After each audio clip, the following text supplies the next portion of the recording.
Hi, everybody. This is your self-awareness activity for the week of November 17th, or when you hear it and when it resonates. Now, I have taken a week off and definitely am behind in the readings. And what I would like to offer you with this is that it's so important right now at this point in time for all of us to be mindful of old emotions coming up, old feelings coming up, old stories coming up, because this is a period of time when we're really transitioning into a new phase. So the general advice is to not get stuck in the old story. But when I was asking the guides, what's going to help us this week? What kind of cards, what kind of exercise are going to help us through this next week? Or further.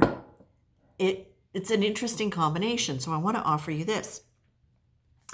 The self-awareness card that we're being asked to, the contemplation card that we're being asked to look at is grief.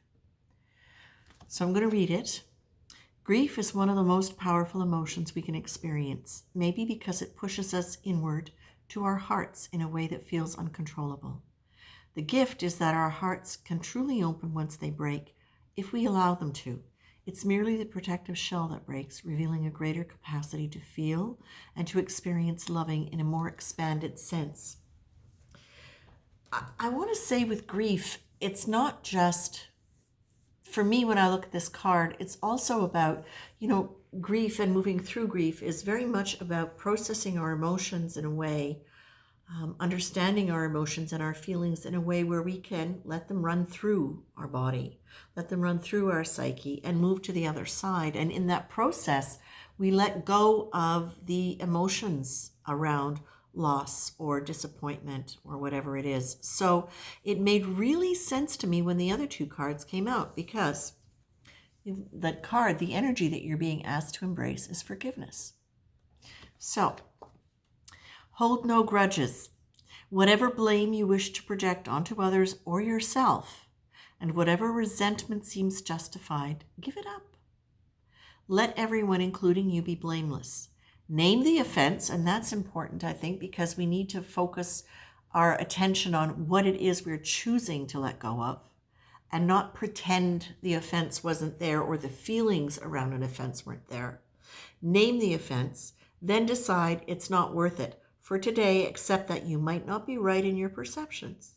Even if you think you're right, allow for the possibility that you're not and choose forgiveness. This is a big one because very often when you go along with grief, it's about sadness, loss, disappointment. It's not always about the fact that someone you've loved has left you or has died.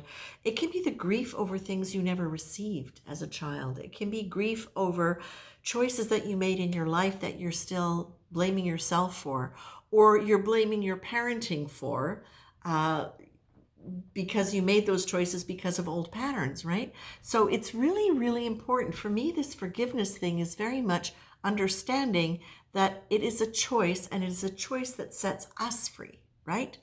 Then the third card that came up after that was just perfect. Notice your choices. Right. Notice each time today that you reject a reason to feel happy, loving to yourself, kind to someone, calm. What do you choose instead? Please note the operative word is choose. Say to yourself, look at what I'm choosing. Why am I? What's the benefit? How and what can I choose instead? So this is an important aspect of how choice can free you. As you are deciding what you're going to choose, what you've done is you've taken a break from falling into that old emotional pattern. Doesn't mean you don't look at it. Name the offense. Doesn't mean you don't look at it. It means you're opening your heart to understanding something, but you are using your conscious will to decide, are you going to fall into the rabbit hole? Now, it doesn't mean don't feel it.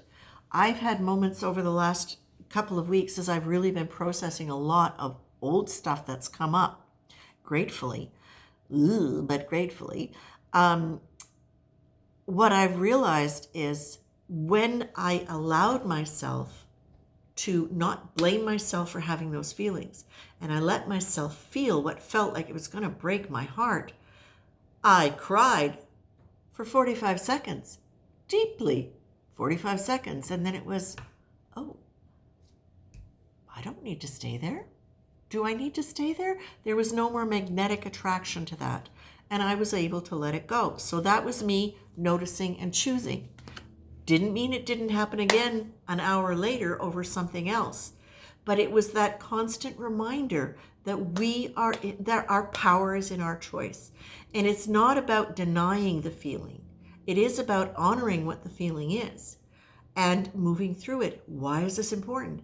If it's still there in us, it's an energy in our body. When we forgive and don't blame ourselves for feeling that way or blame somebody else for making us feel that way, it opens our hearts. It really opens our hearts, which is where you get to crack open and heal.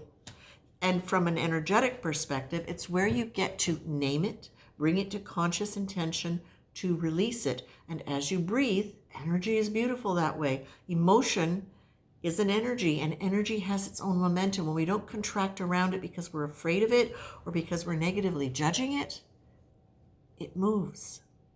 It transmutes, it changes. And sometimes it's just literally that fast. Now, of course, for some, it may be a lot more, and you might need help with it. But I feel like this is what the guides are saying this week. These are key things, key points. And I will say probably more than this week because, of course, as we're coming into the Christmas season, the holiday season of several religions right now, it is a time that brings up a softening because there is that awareness of something bigger than us. And it can bring up also a lot of emotion because it's connected to family, culture, history, all of that stuff. So I'm going to leave you with this, and I hope you find this helpful.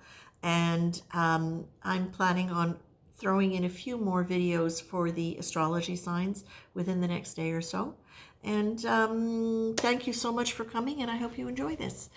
Please take care of yourselves and really, really give yourself time to honor things that are coming up and see it as an opportunity for freedom and liberation and expansion rather than something that is, oh, here it is again.